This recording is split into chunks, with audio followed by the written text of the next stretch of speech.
Bismillahirrahmanirrahim. Assalamualaikum warahmatullahi ta'ala wabarakatuh. Alhamdulillahi wassalatu wassalamu ala rasulillah, amma ba'd. Teman-teman sekalian, sekarang kita tengah berada bersama Fadilatul Syekh Dr. Syadi Muhammad Salim An-Nu'mani hafizahullah ta'ala. Dan tentunya kita meminta kepada beliau agar menyampaikan untayan-untayan nasihat kepada kita yang berkaitan tentang bagaimana kiat-kiat agar penuntut ilmu tersebut istiqamah serta jauh dari penyakit bosan dan penyakit futur. Wassalamualaikum Syekh. كيف حالكم؟ الحمد لله. أثابكم الله يا شيخ. هناك سؤال: ما نصيحتكم للطلاب الذي أصابهم الخمول والملل في طلب العلم وفي المراجعة في القرآن؟ تفضل يا شيخ. هناك عدة نصائح أنصح بها كل من يشتكي من الملل والكسل في طلب العلم، لا سيما أن هذا السؤال من الأسئلة التي تتكرر من طلاب العلم كثيرا في كل مكان. من هذه النصائح أن يكون الإنسان صاحب نية جيدة، نية صحيحة في طلب العلم وفي التلقي. Kata Syekh, ya, dan ini sebenarnya soal yang sering ditanyakan kepada para penuntut ilmu yang memang mereka itu merasakan atau ditimpa dengan penyakit futur, penyakit yang namanya bosan dan lain sebagainya. Tentunya ini ada beberapa kiat-kiat atau tips-tips yang bisa dan dengan insyaallah tabaraka wa taala ya bisa mengobati penyakit tersebut. Yang pertama tentunya ikhlas niat. Ya, sebagaimana seorang penuntut ilmu harus mengikhlaskan niatnya hanya karena Allah tabaraka wa taala. فينبغي على طالب العلم أن يطلب العلم ونيته خالصة لله سبحانه وتعالى، لا يريد من وراء العلم مال أو يريد وظيفة أو يريد من وراء العلم أن يشتهر بين الناس بأنه عالم أو يريد من وراء حفظ القرآن أن يشتهر أنه قارئ أو أنه حافظ بين الناس. هذه النوايا الفاسدة في الغالب تكون حجة على الإنسان يوم القيامة، وقد توعد الله عز وجل هذا الصنف من الناس بالعذاب، فيكون العلم في هذه الحالة بلاء على الشخص وليس نعمة على الشخص. Ya, dan semestinya seorang penuntut ilmu harus mengikhlaskan niatnya untuk mengharapkan wajah Allah tabaraka wa taala, tidak untuk mengharapkan harta, atau tidak seorang itu menuntut ilmu agar dia dikatakan alim, atau tidak dikatakan seorang itu menuntut atau menghafal Al-Qur'an agar dikatakan qari. Karena sesungguhnya ya, di balik niat yang buruk ini Allah Subhanahu wa taala menyiapkan untuknya azab. Dan ini sebenarnya harus diketahui oleh setiap para penuntut ilmu ya, bahwasanya niatnya tersebut akan menjadi hujjah atas dirinya di hari kiamat. كذلك من النصائح الهامة التي ينبغي أن يعتني بها طالب العلم باب الدعاء والتضرع إلى الله سبحانه وتعالى، لأن الدعاء والتضرع يشمل كل جوانب الحياة التي يحتاجها الإنسان، ليست مقتصرة على باب دون باب. Ya, yang kedua adalah di antara nasihat untuk para penuntut ilmu adalah berdoa. Karena di dalam berdoa seseorang itu mendapatkan kemudahan ya di dalam hidupnya. Dan ini hendaknya jangan meninggalkan ya doa tatkala dia ada pada jalan hidupnya.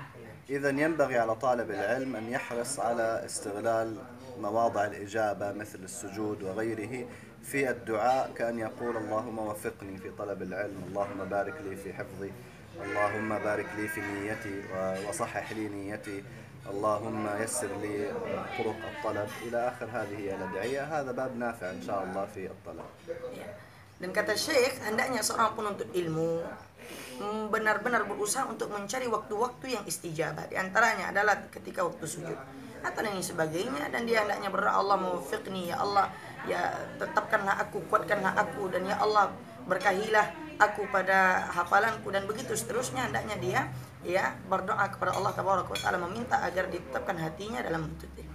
كذلك من أهم النصائح أن يتخذ الطالب له أستاذا متميزا نشيطا ويعين الطلاب على النشاط، لأن بعض الأساتذة يقصر في هذا الباب، يظن أن التدريس فقط جانب علمي ولا يعتني بهذه الجوانب، لا ينشط طلابه، لا يقول لهم ينبغي أن يكون عندكم همة فينصحهم. بعضهم لا يعتني بهذا الباب، إذن ينبغي أن تتخذ لك أستاذا يعينك على النشاط. Dan selanjutnya adalah hendaknya seseorang penuntut ilmu mencari seorang guru yang benar-benar bisa mendidik, mentarbiyah ya, dan memberikan support kepada murid-muridnya. Karena sebagian ya ustadz-ustadz ini yang kurang dari mereka, yaitu meninggalkan para santrinya atau para siswanya begitu saja setelah dia mengajarkan mereka, tapi meninggalkan mereka begitu saja tanpa ada ya support dari gurunya, tanpa ada penyemangat dari gurunya. Ini perlu untuk diketahui oleh para penuntut ilmu agar mencari ustadz atau guru yang benar-benar bisa memberikan support dan mendidik mereka dengan baik. كذلك باب الأصدقاء المقربين لطالب العلم باب مهم، وهو أن يكون أصدقاؤك المقربين من طلاب العلم أصدقاء عندهم نشاط علمي حتى يعينوك على النشاط معهم، بخلاف ما إذا كان المقربين لديك من الكسالى سيكسلوك معهم ويثبطوك معهم. هذا أيضا باب مهم. Ya, dan selanjutnya adalah salah satu kiat supaya istiqamah, supaya tetap dalam menuntut ilmu adalah memilih teman-teman yang baik. Memilih teman-teman yang semangat, karena dengan berteman dengan orang-orang yang bersemangat engkau akan menjadi bersemangat. Tatkala engkau malas, mungkin mereka datang kepadamu memberikan semangat kepadamu. Begitu juga sebaliknya, apabila engkau berteman dengan orang-orang malas, tentunya engkau akan menjadi malas dan mereka akan ya menggiringmu kepada kemalasan. Dan ini juga penting untuk diketahui oleh para penuntut.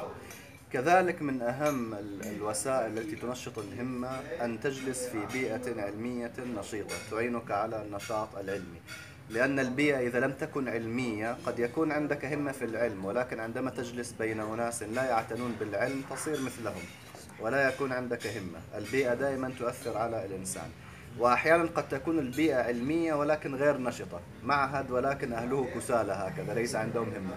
إذا ينبغي شرطان في البيئة، أن تكون علمية ثم تكون نشيطة أيضا. Ya. Dan selanjutnya salah satu upaya agar penuntut ilmu itu tidak bosan adalah hendaknya dia hidup di lingkungan ilmiah. Ya, di lingkungan ilmiah, di mana di situ lingkungannya ya lingkungan para penuntut ilmu, lingkungan orang-orang yang benar-benar serius untuk menuntut ilmu, ini juga mempengaruhi seseorang dalam menuntut ilmu. Karena apabila dia mungkin punya semangat untuk menuntut ilmu, punya semangat untuk mempelajari Al-Quran misalnya, namun permasalahannya ada pada lingkungannya. Kalau lingkungannya banyak di situ orang-orang yang tidak ada semangat untuk menuntut ilmu, tentunya dia akan susah untuk ya menuntut ilmu. Begitu juga tatkala dia berada di keluarganya hendak juga istilahnya ada bi'ah atau lingkungan ilmiah, ya sama saja. Jadi lingkungan tersebut sangat mempengaruhi seseorang dalam menuntut ilmu. كذلك من أهم النصائح في هذا الباب أن يكون لدى طالب العلم برنامج علمي منهجي جيد، لأن بعض الطلاب يكون نشيطا في نفسه ولكن لأنه لا يجد برنامجا جيدا يمشي عليه تبدأ همته تقل شيئا فشيئا، مثل الإنسان الذي يستيقظ في الصباح وعنده همة ونشاط ولكن ليس عنده عمل، ماذا سيصنع؟ سيرجع مرة أخرى إلى السرير وينام مرة أخرى. نفس الشيء في طلب العلم، ولهذا كون يكون عندك برنامج علمي بمعنى أنك تعرف ما هي الكتب التي ستدرسها، ما هي الكتب التي ينبغي أن تبدأ بها، ما هو الوقت الذي ينبغي أن تدرس فيه الكتاب، كيف تقسم الفنون، هل أبدأ بوصول الحديث أم أبدأ بوصول الفقه أم أبدأ بالفقه. هذه المنهجيات تنفع جدا في النشاط العلمي لطالب العلم. Dan selanjutnya adalah hendaknya seorang penuntut ilmu memiliki schedule, memiliki manhaj ilmi. Ya, ini sangat penting. Seorang membuat jadwal-jadwalnya, seorang membuat schedule-schedule-nya ya dalam menuntut ilmu. Misalnya saja ada orang yang ya bangun subuh, bangun salat fajar. Namun karena dia tidak punya schedule, tidak punya jadwal, ya pasti dia akan balik lagi ke kasurnya dan tidur. Ya, dan tentunya ini mempengaruhi sekali dalam menuntut ilmu. Ya, dan hendaknya seseorang itu menuntut ilmu perlahan-lahan, dan hendaknya dia membuat jadwal dia, apakah saya belajar fikih atau usul fikih atau aqidah dan lain sebagainya daripada pelajaran-pelajaran ilmu. كذلك باب استغلال الوقت واستثماره استثمارا جيدا وعدم إضاعة الوقت فيما لا ينفع. بعض طلاب العلم يستغرق يومه في الأكل والشرب ومجالسة الأصدقاء والقيل والقال ويسمي نفسه طالب علم، والحقيقة هذا ليس بطالب علم، لأن رأس مال طالب العلم هو استثمار الوقت، كيف يستغل وقته. لا نقول أنه لا يأخذ وقتا للترفيه، هذا مهم، ولكن مهم لأنه يعين على الطلب، ولهذا ينبغي أن يؤطر. وقت الطعام يكون نصف ساعة، وقت اللعب يكون ساعة، وقت كذا. إذا يؤطر الأوقات الفراغ هذه حتى لا تنفتح ويضيع يومه دون فائدة. Selanjutnya adalah hendaknya seorang penuntut ilmu bisa dia memanajemen waktunya dan mengatur waktunya.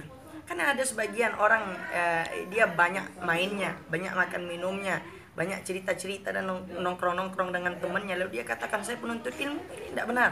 Karena seorang penuntut ilmu adalah orang yang pandai memanajemen waktunya. Tidak kita katakan bermain itu atau bersenda gurau itu tidak boleh, tidak. Itu kadang butuh. Namun hendaknya dia pandai ya memanfaatkan waktunya, memanajemen waktunya. Ini waktu sekian untuk makan, ini waktu sekian untuk bermain dan sebagainya. كذلك من أهم الأبواب التي تعين على النشاط العلمي مطالعة سير العلماء الذين اشتهروا بالهمة العالية في طلب العلم.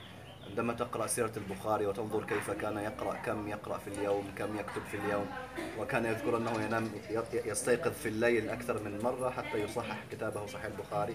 عندما تطلع على مثل هؤلاء العلماء تحاول أن تقتدي بهم وأن يكونوا قدوة لك في الطلب وفي الهمة. هذا أيضا باب نافع لطلاب العلم.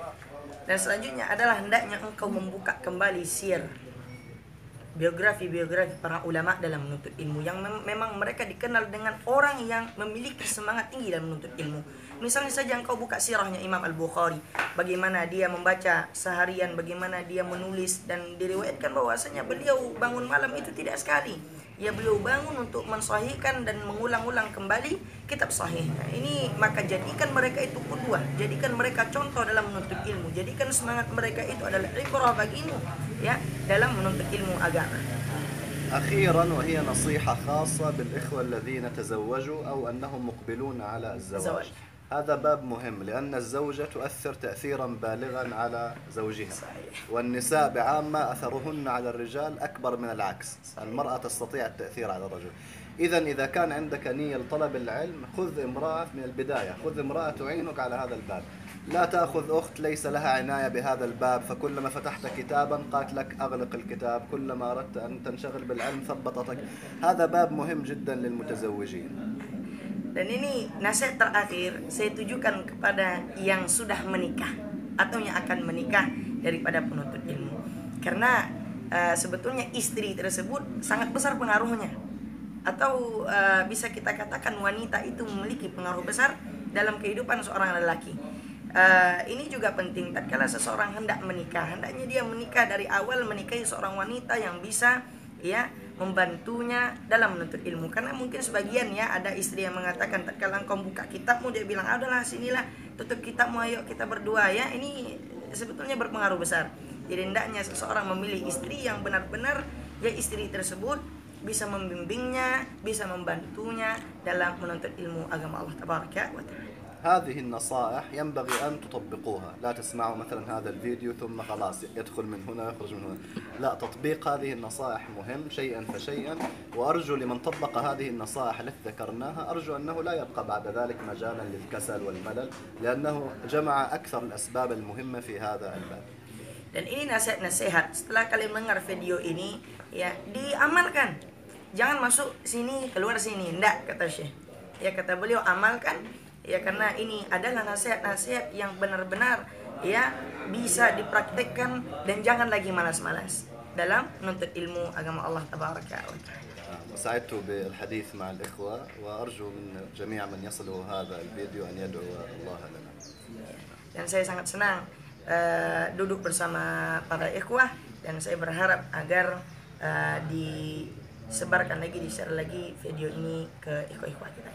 Syukran lakum, jazakumullah khair jazaa ya Syekh. Masyaallah. Assalamualaikum warahmatullahi wabarakatuh.